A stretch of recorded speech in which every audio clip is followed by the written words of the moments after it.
Hi, good evening. Good evening, Tony Brown. Now, Tony, we believe that you were the person who coined the term Jena 6, and maybe you could start by giving us some background about what brought you to characterize these events that happened in Jena, Louisiana last year. How did you break this story? How did you break the story? Well, on what happened actually back on September the 1st, when the hangman's noose were found hanging from the tree in front of Jena High School, parents called me as they were making their way to pick up their children. There were several young ladies who were very upset by this. They were under the impression that the Ku Klux Klan called me as they were making their way to pick up their children. There were several young ladies who were so. That's how the story first broke. They utilized my show, Eyes Open with Tony Brown, to do so. And, of course, several months later, the December the 4th fight, it was the same situation. After the fight, parents called me Jena 6 because I knew these 6 victims of this miscarriage of justice. No one will remember their name. And I remember it back in the Civil Rights Movement. I was a child then, but I remember the Little Rock Nine. So it's just taking a play for what has already worked in the Civil Rights Movement, the first Civil Rights Movement. And I say the first because Jena has become a civil rights movement. It's a movement in itself. And we're just here in Louisiana trying to brace for what could be 40 to 50,000 people, or maybe as many as 100,000 people making their way to the small northeastern Louisiana town of Jena. And Tony, you must feel really proud to be so trusted in your community. Well, I'm a bit overwhelmed. I knew that our radio program had been on a non-commercial station for the past 5 years, and we've had a lot of Jena 6 situations in Louisiana. So as a result of my show, EyesOpenWithTonyBrown.com, we were able actually to establish a Hope Network. So we've dealt with situations like this before in many rural parishes of Louisiana.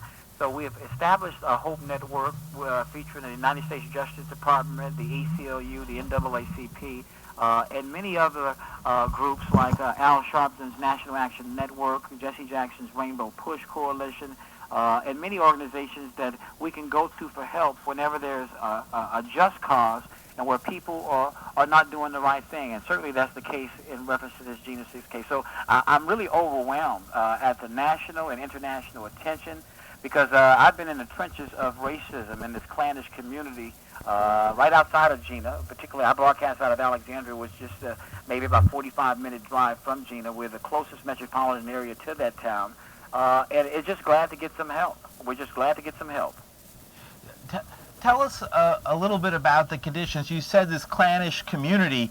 You know, some of us have been led to believe that times have changed, that it's not the same racial and social conditions in places like Jena that we see today. Were we wrong, or were people who felt that, were they making a mistake in thinking that the civil rights battles have been won? Well, and I'm glad you said that.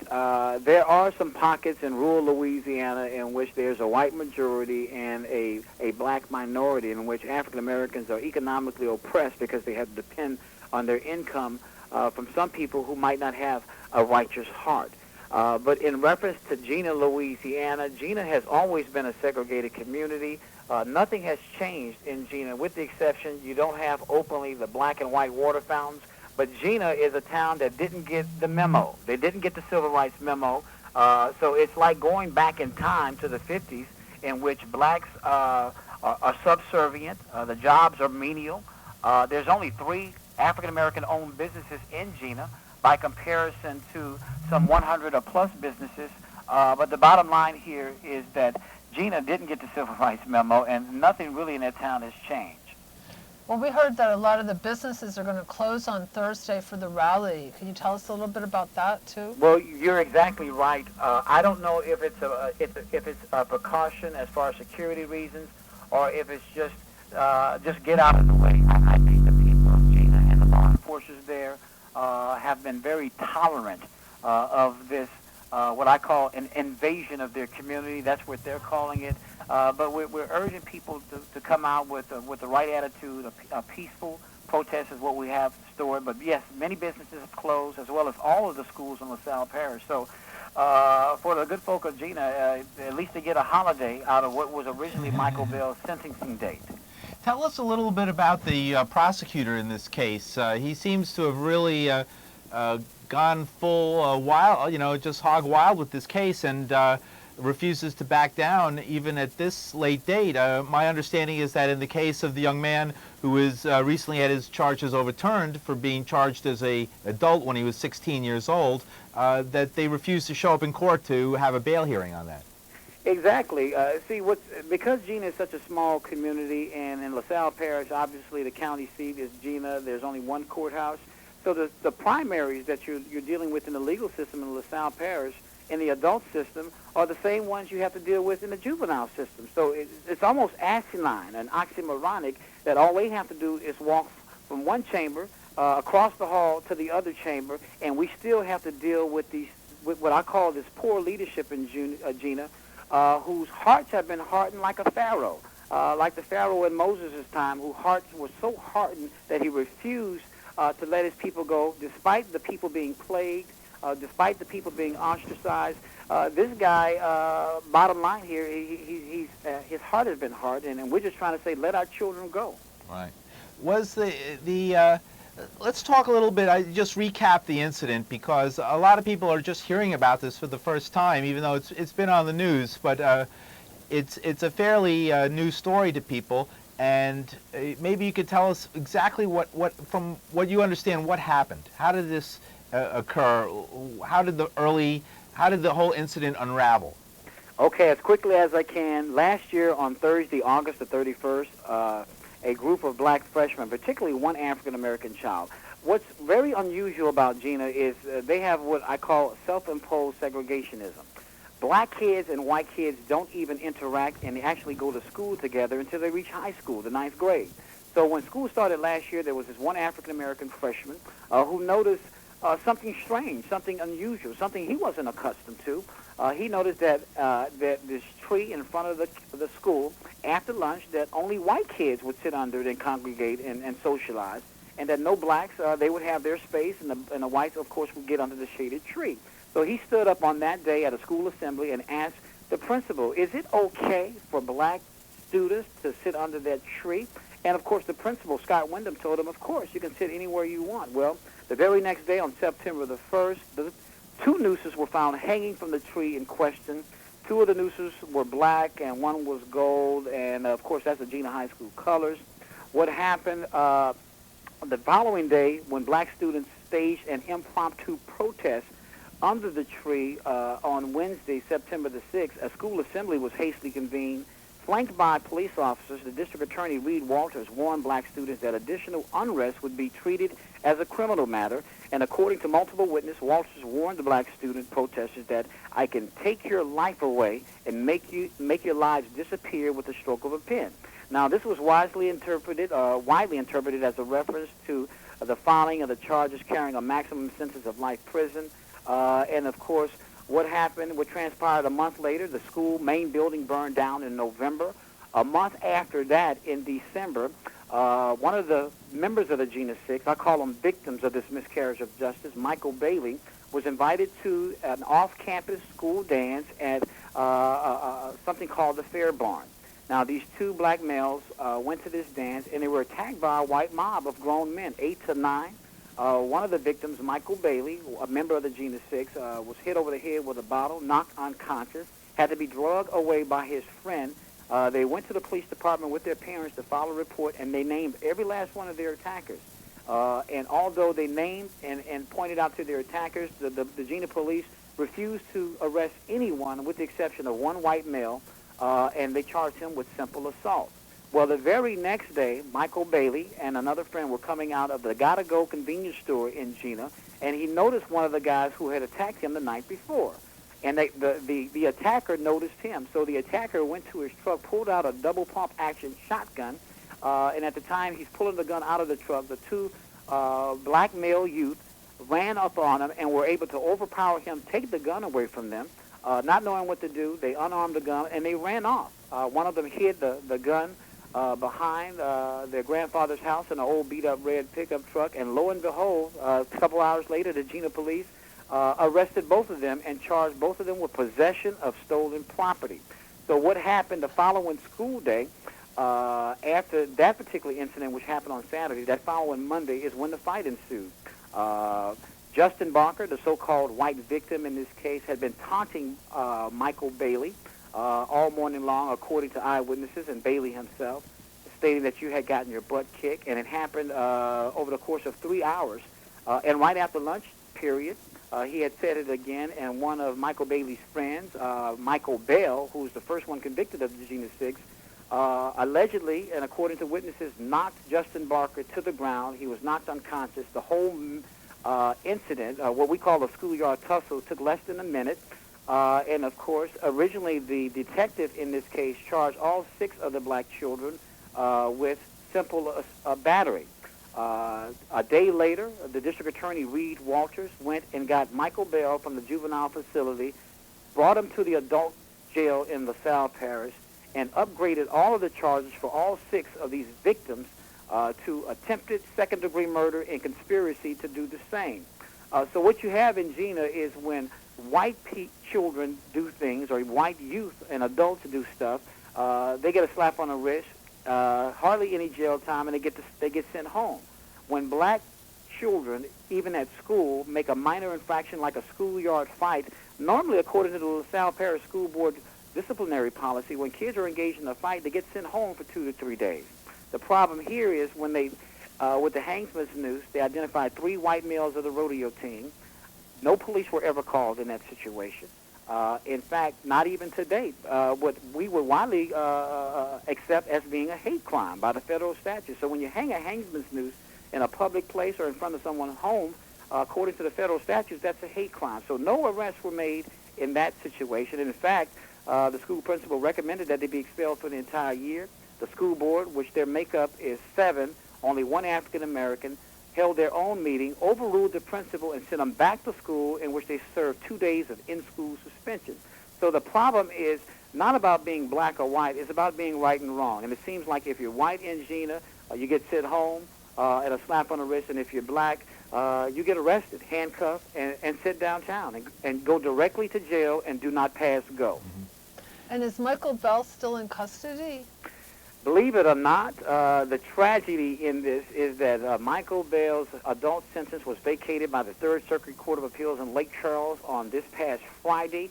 We actually spoke to Chief Justice Ulysses Jean Thibodeau about how they reached the ruling. And basically, it was vacated. They said that the judge erred in thinking that after he had dropped and reduced the charges from attempted murder to aggravated second-degree battery, that the jurisdiction should have gone back to the juvenile court, because Mychal initially was arrested when he was 16 years old and to date has spent more than 10 months in jail. So the Third Circuit Court of Appeals vacated the sentence, told the judge he erred, and also told the district attorney he erred as well. But because the same people control the juvenile system, they have refused to set a bond, and they are basically taking the attitude that they can keep this young man in adult prison, even though he has been vacated by the Third Circuit Court of Appeals. So they are actually usurping a higher court's authority. Where does this go from here? What's the next step in this? Well, obviously the next step, Al Sharpton has called for the Attorney General of the state of Louisiana as well as the governor to intervene. The Legislative Black Caucus out of Louisiana is possibly asking the state police to do an independent investigation. The Reverend Jesse Jackson announced on my program this morning that he is going to call today, and probably has already done so, the chairman of the House Judiciary Committee, and try to call a congressional hearing on this travesty, because you have that clannish community in LaSalle Parish, and their record speaks for themselves. In LaSalle Parish, when the former Grand Dragon of the Ku Klux Klan, David Duke, ran for governor back in the late 80s, 80% of the registered voters in LaSalle Parish tried to elect him into office. So it's not about that anyone is calling the people in LaSalle Parish racist, but their record speaks for themselves. Okay. How many people are you expecting at the rally on Thursday? We have no idea. I mean, there are estimates as low as 5,000. I've heard 100,000. I've heard 1 million people. Oh, wow. But in any event, we're trying to prepare for them here and just trying to make sure people come down with the right spirit, particularly if you want to show some solidarity And we want to make sure that, people come down with the right attitude, that this is a peace protest, taking the example and the lead of the Reverend Dr. Martin Luther King, a great man of the civil rights movement. Protests in Jena have been peaceful. We've had about 5 or 6 so far since this case took place. They've all been peaceful. No blood has been spilled, and we're hoping and praying that we can keep it that way. Wow. We're speaking with Tony Brown from Alexandria, Louisiana, near the town of Jena, where we're discussing the fate of the Jena 6, who are 6 young African-American men in high school, really children, who were charged with horrendous crimes over a fight that started when nooses, and all the lynching and the type of horrors and terrors that brings along with it, that kind of symbolism, appeared in a tree on a high school property, and which of course sparked a certain amount of strife in that town, which continues, and which hopefully will be addressed by a peace march this Thursday, when thousands and thousands of people are going to converge on Jena to march peacefully through the downtown of this small town in central northern Louisiana. And Tony Brown, you're just a little bit about yourself. You have a radio program. Tell us a little bit about the radio program that you have, and how people can learn more about you and tune into your late radio show from here in New York over the internet. Well, I'm really glad that you asked that question, and you guys give me an opportunity to talk. The program, I own my show. It's Eyes Open with Tony Brown. It's a statewide morning news magazine. It airs 6 a.m. to 8 o'clock Monday through Friday. And, of course, we reach every major city of Louisiana, as well as portions of Texas and Mississippi. So we reach about 200 towns, villages, and communities in a 3-state area.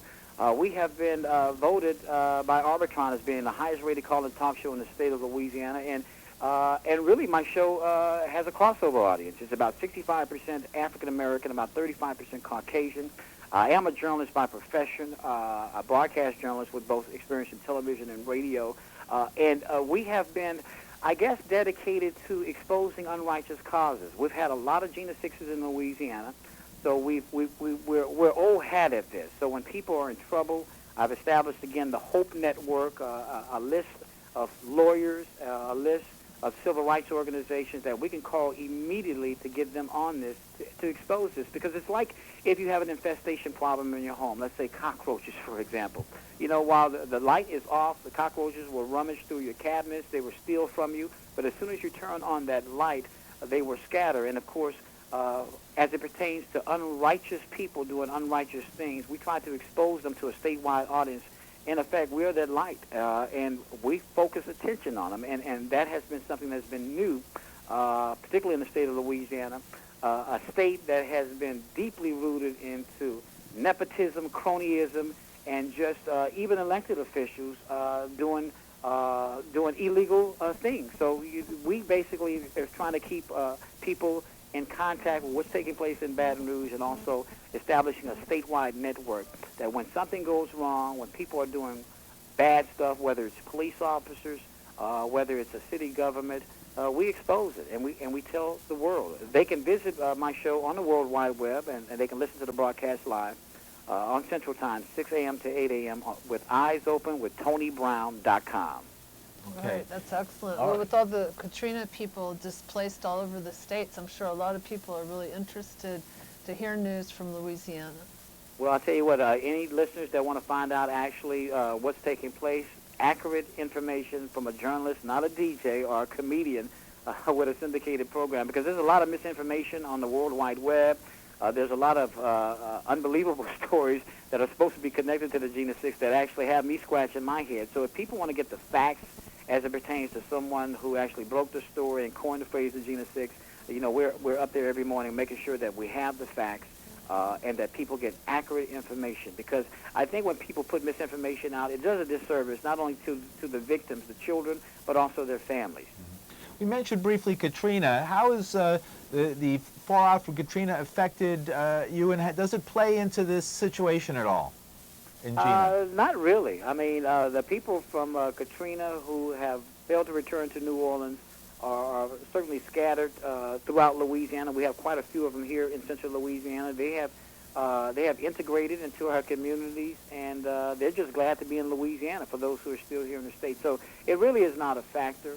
We expect more people coming in from out of state on day after tomorrow than people who probably are from here, because, you know, we've been dealing with this for a year. And for most of the media, the mainstream media, it seems like they've only been on this for the last month and a half to 2 months. Right. So the people in Louisiana, they're used to it, they're accustomed to it. Not saying that they're tired of it, but, you know, this case is far from over. Mychal Bell is still in jail, even though he has been vacated and was supposed to be into the juvenile system. Well, hopefully they can set a bond that would be affordable to get him out so that he would be able to get back and integrate it and just go home. You know, he hasn't been going to school. He's been locked up there with grown men. And this was a 16-year-old young man with a bright future. Mychal Bell was actually the only student athlete out of Central Louisiana to make it all-state.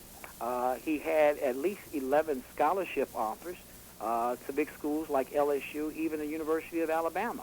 So here you had this child's future, which basically has been ripped away from him, and you have the heart and hearts of not only, particularly the district attorney and the judges up there who are refusing to let him out, even though the Third Circuit of Appeal says you need to do so.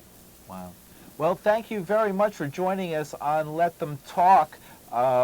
This has been a fascinating discussion. We've learned so much. Tony Brown from Central Louisiana.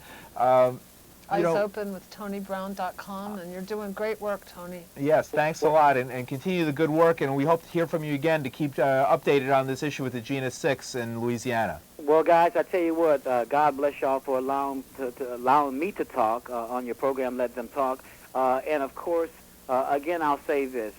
For you folk up in New York City, don't look at this as all people from Louisiana being bad. We got some good people here. The best thing that we have, the best asset in Louisiana are our people.